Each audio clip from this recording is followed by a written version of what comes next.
Mais bon, tout dans la richesse. Qui nous demande ça dans la nini.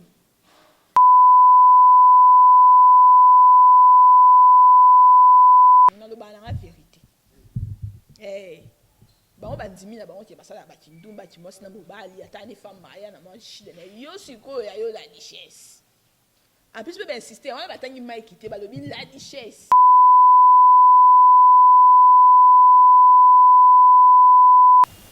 Chaque rendez-vous de ces programmes me comble de joie car c'est le seul moyen pour moi de vous servir, de vous tenir compagnie pendant quelques petites minutes. C'est moi Kapinga, c'est moi Rita Kapinga. Moi la Moulouba, quand le très cher fidèles abonnés de notre chaîne Congo Verajus TV, je vous dis, Nautikate, puis Nautigraté, de vous rappeler toujours, de vous abonner massivement, de partager nos vidéos. De liker, de commenter aussi, par remarque, Yangonde force nanga. Je dis déjà merci à toi qui est derrière la caméra, mon cordon couleur bassé. Pourquoi pas à vous aussi notre 2G, le directeur général de la chaîne Congo Verajus TV. Là je vois Giscard Loco fait depuis les États-Unis. Pourquoi pas à toi aussi notre queen Mother Vera. Comme Kima Vera, le Kofé et à toi les proches du boss Arnaud de William Bouy. Toujours. Check, c'est pas pareil. Donc, actualité de Maka. Actualité de Makambo. Donc, ici, l'Internet, ils ont églisité.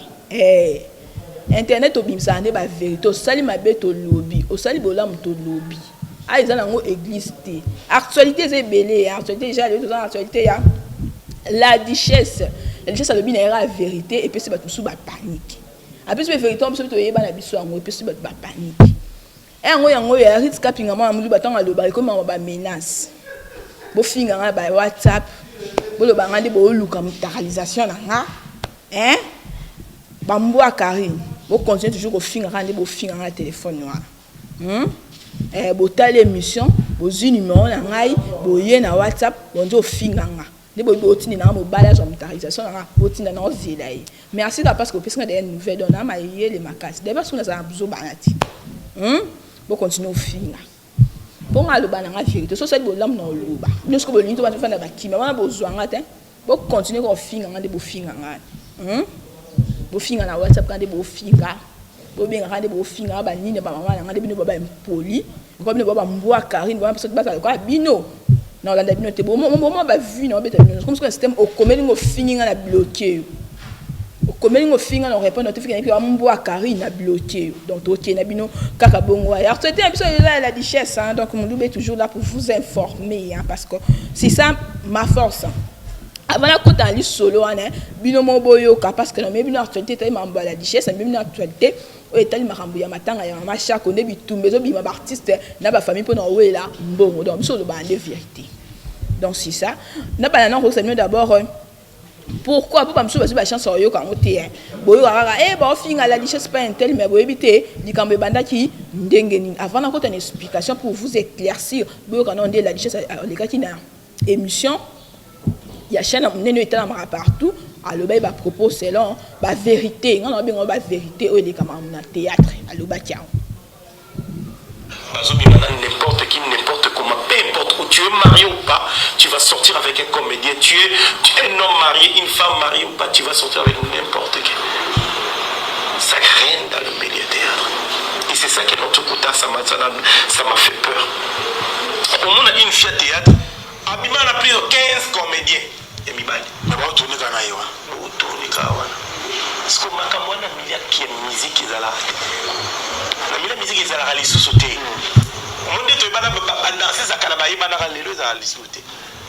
Ça dit que fait le monde de Simba. Oh, il y a la richesse, mais t'as l'eau, ben. Politique, côté Sima. Monde à journalisme, il est Sima. Monde à comédien. Beaucoup de tournage de 6 à 18 ans, dans une voiture, qui tire pas dans une fourchette, dans une voiture, qui t'abîme, qui l'obite au côté de tournage. Les oiseaux s'imposent, ma casse à la théâtre. Dieu a une haine. Ça dit que tu vas banque l'eau. Ça dit que, oh, comment ça, mais banque c'est sous tout. Pourtant, est-ce que tu me lis bien aussi, si même si tu lis là, tu es ensemble. Les milliers de théâtres fonctionnent. Je suis désolé de parler de ça à la télé, mais c'est ça que j'ai vécu ici. Tout le monde sort avec tout le monde. Maman, tata, coco, maman, tout. On va sortir ensemble. C'est dangereux ça. Ça dit que donc, quand on s'est installé dans le milieu de théâtre, non plus qu'ils ont l'équipe dans le milieu de théâtre, mais ils s'installer. Ça dit Dieu nous ramasse comme des. Je ne sais pas, comme des champignons.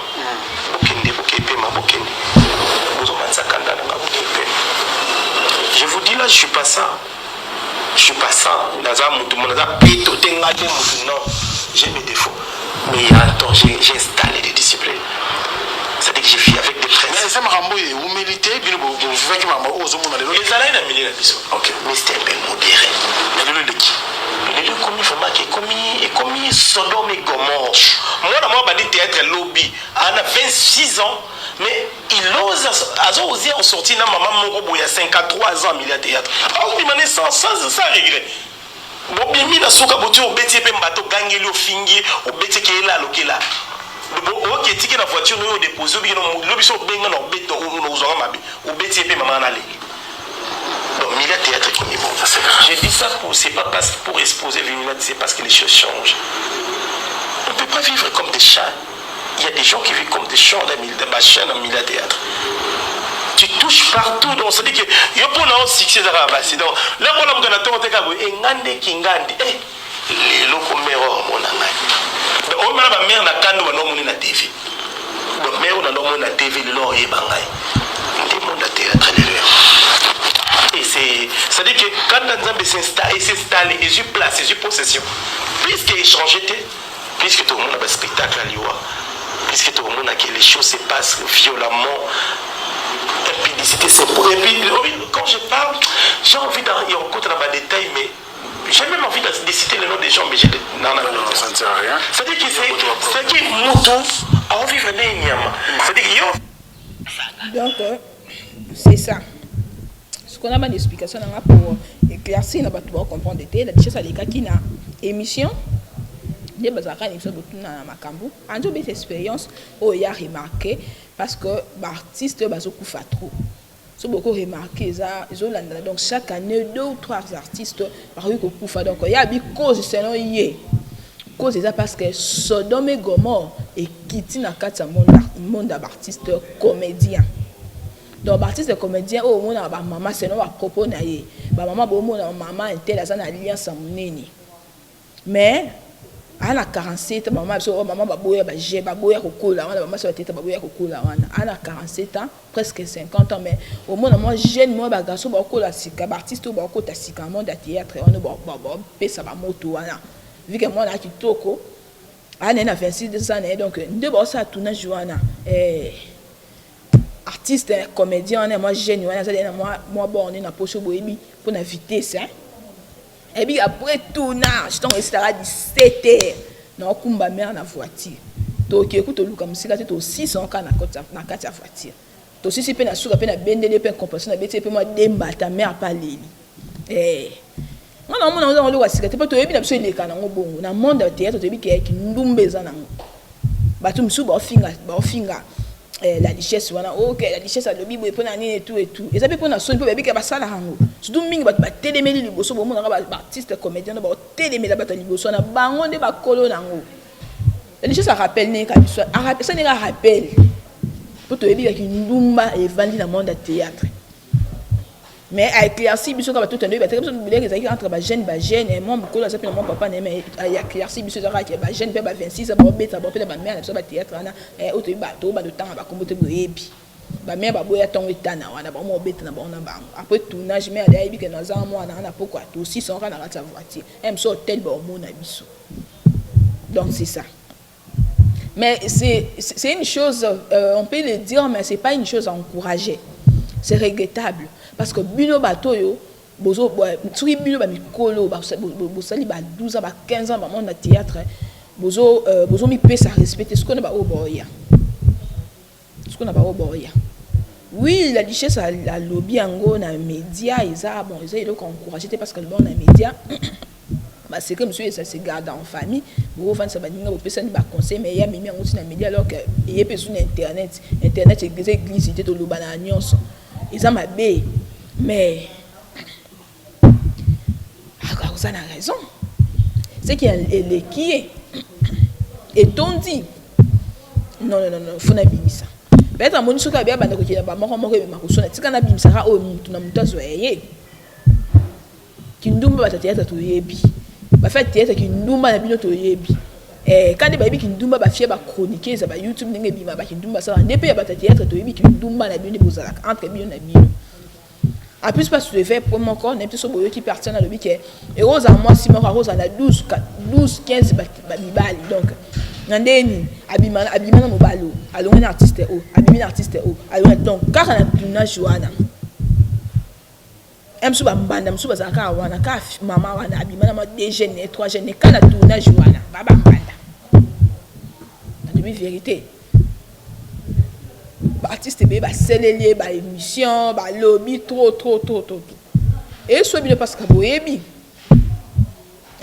to ke peto zonga le ça t'in comme moi les choses à lobby ils ont ba fille ba mariée pe ba salaka yango mais attends comment mutu te suko pourquoi ba monsieur yeso bango ba kasi bongo comme exemple bien donc na biso belle vie ça les voice asengi la richesse pardon bo limbisa malgré soit qui est parce que na ba voice na loba qui soit qui est mais à lobby qui est bo limbisa muninga etonda ki yango abimisi suko bino ba ozo soit bino ba makasi wana ba mère wana ba tongo tengo soit bino pourquoi la richesse yopé ndeko o besoin que bato de nyosona mo pe ba secret dans ta suko ne ba comme 100% ba lobi ba mbongo kanisa ba biye pe ko ba biye ok na ngo poto wana bozaki wana mama kalunga biso sto ki ne makalunga lobi yango ba bongo sali ki po kanisa wana ok na ba voyage il faut le bando soit ki yango ok ndene ya Angola Guinée Angola faut que le bandit soit qui yango tala suko mundora o pebe ebeta sima filme pour l'équipe lobby là oyo pona ki media en person yo bimisa na media suko éduquer le mapa ba secret na yo comme obima ndongo luka ba bon suko ba tum soupe ba insister font na le ba vérité ba insister que ba msu ba sala kindumba ki mo sina mobile mais botu na la richesse kindumba na ya sala ya ndenge nini point d'interrogation o nga bien na bango asumsu na lo bana la vérité bango bandimi na bango ke basala ba kindumba ki mo sina mobile ata ni femme maya na mo chile na yo siko ya yo la richesse en plus be insister on ba tangi mai kité ba lobi la richesse pratique ya yo kindumba ça on a ndeni moi ce que explication faut moi expliquer biso pas besoin de bien biso te biso mona ka ki la richesse à 7 mais bon ba bien ki la richesse pe ya bon moto pe boy et on peut écouter ça tu quand ça bon montant que na ya Angola oza bon habillé qui les poteaux donc c'est ça mais biso so to yebi kindumba to yebi magabu ya ipozo finga mingi mais to yebi musana yo to ba publier ah même si peut ba décision sont pas ba peut répondre à peu ba tout sous comme tout le bien taba to yebi pe kindumba no te magabu magabu to me magabu ya po msu mo kayo ta ke kosa kwa mama to yebi kindumba no pour salade na monde théâtre to yebi yo finga ka la richesse pour kotam ça ba miko na ba tournage otam ça ba miko ba finga la richesse pour ani bo ba bien encore tumba to yebi pe kindumba no salade to yebi pe kindumba no salade monde théâtre pour to yo ndo kipe na oté ozo jeune to ozo papa to okende bo to yebi bo finga pe la richesse pe comment ba s'appelle mais tout que to on va pas s'excuser à mutu to peut si est faux tu peux être aïe dans la média mais à lobby parce que ton dit à mutu yemo ka ça y clair à lobby que soit baba de temps ba combo héroïne yanga lobby na kaka en masse donc ça veut dire que yemo reconnaître que il y a des femmes qui se respectent dans le monde du théâtre il y a des hommes qui se respectent dans le monde du théâtre mais ils appellent marquage on a tellement balé belé ba continuer comme ça buzo ba comme on ko zelo mo ya bien après tournage bo mema mais boki aussi ça na ba kati ba voiture pour banga na hôtel ba mo na binoté ba kanga ba photo te artiste ntebe bimande na oyo moi mukibwe na mukolo yango habiter na mema okana masse po mais amutu s'excuser na ya mutu alobi vérité ma s'excuser bo tu ka otambu sa ba kombo pe bo continuer ka ko loba mabe likola mutu ape mutu nous comme ça le quoi sonner alors bien la vérité on a le vérité et ça c'est que nous voyons dans le monde de la théâtre vérité des souaka avec la vérité comme ça ne va pas si comme au monde que la richesse c'est la richesse le vérité mon qui est comme collé quoi yango moni ba cause pardon à la richesse toyo kango hein moi pose mon qui toyo ka pardon à la richesse à lui Sur les canaux de l'émission en Franck Semaï, on a parlé de beaucoup de choses, de mes projets, de ce que je vais faire. Et voilà. J'avais tenu des propos et Zalaki, il bandait pour engager Ngaï. Et quand je parlais, j'ai parlé de convictions. Mais alors ça tenait compte que les propos étaient très déplacés. L'émission n'a été pour se justifier. Je ne suis pas là pour dire que c'est vrai que dans le monde de l'art, il y a des gens qui m'ont accompagné. Il y a des gens qui ont bandé carrière jour moko. Il y a des gens qui ont écouté un parcours qui ont créé histoire. On a des histoires à se raconter dans tout dans la télévision. Il y a des gens qui ont bâti un escalier pour atteindre l'objectif de l'Angaï, qui est reconnaissant envers Bango. On a créé une famille. Aux familles, on a les lots. Tokuma Okino Talana, Tokuma Monana, Tokuma Solola. Très bien. Nasi Banda Monde à Théâtre Banda. Aujourd'hui, des débuts de 98, 99, c'est le 2001. Dans le monde à Théâtre, Botika Oyo Kangana Likambo, Mobote les a déplacés. Il y a Jar Oyo Tsoki. J'étais passage dans ma propos. J'ai tenu des propos que la moni choqué bat belé ou que la moni ma collègue belé bat se belé dans côté. Et moi-même je me suis rendu compte après que je ne devais pas parler comme ça à la télé. Peu importe, j'avais pas droit de tenir des propos comme ça ou surtout de s'exprimer dans la manière où on a le baki. Je suis vraiment désolé. Je vais vous présenter mes skis dans ma collègue dans la surtout. Il y a théâtre, il y a bassi. Il y a Mibali, au Bazan à Poto, au Bazan Afrique, au Bazan précisément à Congo, au Bazan qui choqué dans les Kambango, où ils ont reflété l'image de la richesse qui est Maïkite. Au Bazan qui ils ne pouvaient pas dire ça. C'est vrai qu'il y a certains propos, il y a certains sujets avant d'aborder ça, il faut bien réfléchir. Alors moi, je n'avais pas réfléchi. C'est juste parce qu'à ce moment-là, j'étais passage. Avec beaucoup d'humilité, avec beaucoup de reconnaissance. Il y a travail à Bateau Bassali pendant des années. Le monde à art, je viens vous présenter mes esquisses sincères. Dans le monde du chapeau, il y a des gens qui ont des doyens, des papas, qui sont dans le monde de théâtre, des maman, ou surtout des Botarabiso. Dans le monde des collègues, dans la émission, en tout cas, je ne pouvais pas vous condamner. Je n'étais pas censé, je ne pouvais pas parler comme ça. C'est vrai que les expressions, il y a Kanda, les expressions, il y a Roulakisa, douleur, autopassion, qui n'a pas de l'Obaki. Et je suis désolé encore pour ça. En tout cas, encore une fois, j'ai besoin de vous. Dans la carrière, beaucoup de Moulaï, dans la poste à Bino.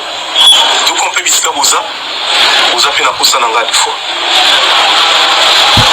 Je ne pouvais pas parler comme ça. C'est ça.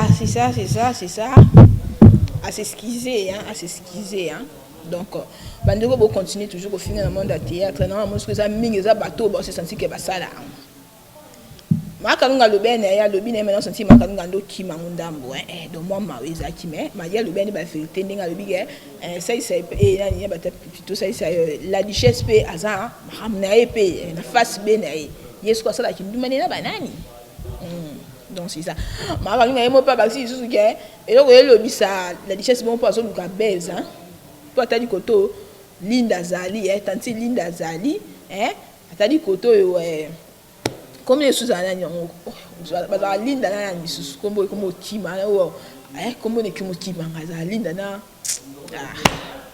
comme les Kima na batu ba pesa ba base mi kona ba nini ba bolina biso j'espère que beaucoup mais jamais balé ba comme tati Linda na mususu na comme Kimi donc abi pona makali ba bi donc ramoni aoluka nada donc c'est ça tanti Linda nanada donc on bana dans des kimenga ye comme bana dans des kimenga donc c'est ça abi fika ba mikolo bana bezu makasi yango mo la richesse ba popo abimisa ki yango eza ambuye ma luka koto bakanje pa tanti Linda koto bakanje pa nada yango moni luka mo lo mo po ba balobela ezo nse likolo mais nga ndimi na ngate date to kalobi eza vérité ya ko luka beste oui to condamné ya lobi mabe parce que lobi yango na média abimisi ba vérité na bino nga lobi mo le bango j'assume mes propos abimisi ne ba vérité na bino abimisi ne ba vérité na bino amutu amutu ebi ka sali mabe na lobi mais abimisi ba vérité botika ndeki ndumba bo sala entre bino bokini bo ndumba bo sanité pour ba batu bo sela mboka bebe que tout le monde ba babino donc to bo sa ba ki ndumba bo sanité wana bozo baby sa théâtre yango bozo mima Sodome et Gomorrhe kosi na bino yo ba luezo landa bino ndenge yemoko la tshisa lobi bon ana raison ki ndumba vika bo mima bo mi Sodome et Gomorrhe na sa théâtre surtout ba ndeko ba ya sika wana o ba mi lo ba ke biso to ye bito bana bangwana de batu mabe basi mana temps ba kombo na bino bo continuer quand bo continuer na vie bo ya na ngwana ki ndumba bo na théâtre bo pe force na bino te bo yokuta éducation na ba maman na biso ba théâtre ba ki ndumba bo yokuta ngope yango wana siko mninga ndeko la tshisa ba melia ba bimisi mabe zapi bo ndo sele banda ko finga tout je sais pas bi pe tika pe ki PD tika pe ki PD ba bi pe tika ki PD batangi ba komba bato bibana bango ba ko tanga ba bato ate mais ba lobi la tshisa ndi tika ki PD ba ndona théâtre ndi ba olo bangala ina ka ko de ko funda to tala ba ndona théâtre ndi ba olo ba bi yo pe tika ki PD bango bandimi bango ki ndumba na bango ba tete so ba ki ndumba na batuna ba bima na ba kata ba voiture ba bandimi mais yo pe tika ki PD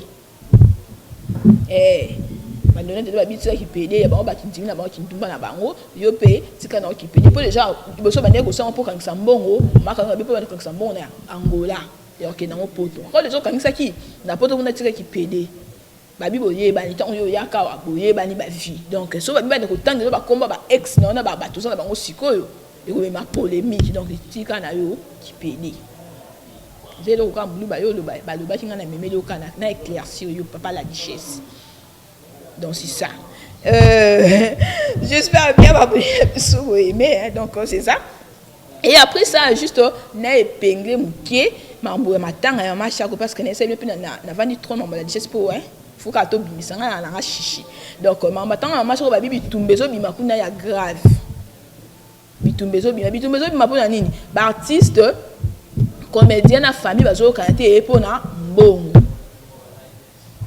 balobi papa oyo alandela mama matanga papa mama matanga comme ça suna nyo cordon comme ça suna papa alandela mama matanga comme ça suna nyo alandela Chaka Congo balobi Chaka Congo adje na famille abatu ayebisa bango ke papa masumu soka alandela démarche matanga papa masumu azora 10%. Omoni babi papa masumu azora 10% so alandela mama matanga c'est mama matanga artiste so azora 10%. Yango famille yango papa Chaka Congo alobi ke famille ya mama Chako baso baba kanga na artiste comédien te pour papa masumu so mabimi devant ala de mamba leta azo mbongo yemoko akanga na famille papa Chaka Congo yo poza ki moyi makasi yango mo artiste ba siri ki babi matanga ba okende souté ba ke souté ba mo na raso pe na morgue so pe kuna ponani ndoko mama Chako so pe mama ni babi so hôtel kuna mama Chako tuna te ba kokana net ye mande muto esi ba artiste vérité boy to lingi na bino biso e pa na biso te to lingi na bito boza matanga de marche so to sala biso moko Chaka Congo ba tie liboso na komba mutu mona bosa ni pa za na kasi a marche na Chaka Congo ba so mi balé boy donc on est pas comme quand on a famille mingi pour nini ba papa masumu na association na ya na ba binga so pe ya NS wana ko société wana ndi so ba papa masumu alandela ko 10%.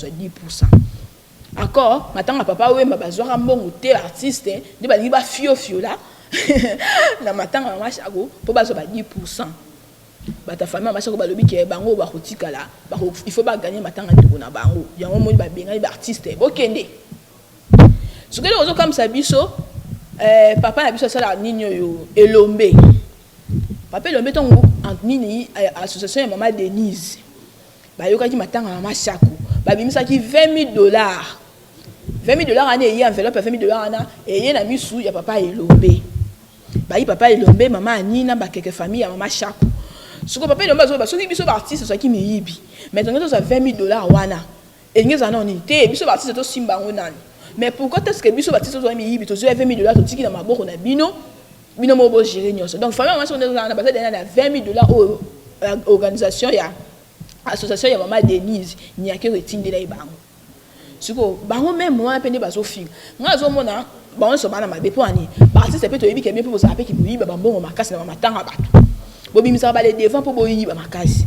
Mais bino pe famille boko ko s'enrichir na mbonga matanga te oui boko tika na ngwaza ndiko na bino botika mo mbongo mais bolinga te ke bo pesa na one mama shako awumeli makasi na kati ya morgue mama shako aza nyamate aza je vais dire aza sosote aza nyamate awumeli makasi bon aza artiste amoni na seli mboka bo fongola motema mama shako babi ye moko ava kufa le barani famille na nini ngaso na kufi lelo botika liwa botika bembela ngai bandoko na ba artiste ya bakunda ngai ndenge masha kwa lubaka siko bango bazokama muta loba yo wana ye moko bino bozi bosakapare ne bela corne alors que souvent mowei basaka na ngote bo mona ka bokangami na mbongo wana bino fama masha bokangami na mbongo bosi mama moko na masha ko miko bimela bino na bandoto ngana bise bino ni matanga na botika bandona na bakundanga mais bino pe artiste so batikeli bino pe matanga mama shako bolongo la pe ba 10% bazolobana balobana il n'a jamais eu de fumée sans feu. C'est que que vous avez 10% en matanga batu yango wana chaque Congo pe en tant que yé personne qui songi n'est pas mi makana partout to mi papa chaque Congo a même la famille. Donc c'est ça. Prochainement na oya na ba détail mususu hein ba abonner na biso donc na oya ba détail mususu oya makabita matanga mama chaque pour tout ça tout le parce que yango ande les a souci na biso. Je dis merci à toi qui était derrière la caméra hein. Mon cordon couleur basselé donc sur mon image les kitoko wana eza yende mutu azoko encadrer image mon code et pourquoi pas à toi aussi. Je suis Sindakani qui depuis Londres hein, femme d'affaires moi si Yambongo et mal à taille internationale mon frère j'ai mon proche et à toi Judith Dafrosa. Judith Dafrosa, joyeux anniversaire à toi. Ma copine privée, hein, veut dire moi si à longue jambe, donc Tin, Ben et Simba. Quant à moi, Ruto Kapinga, mon je vous dis bye et on se retrouve à la prochaine.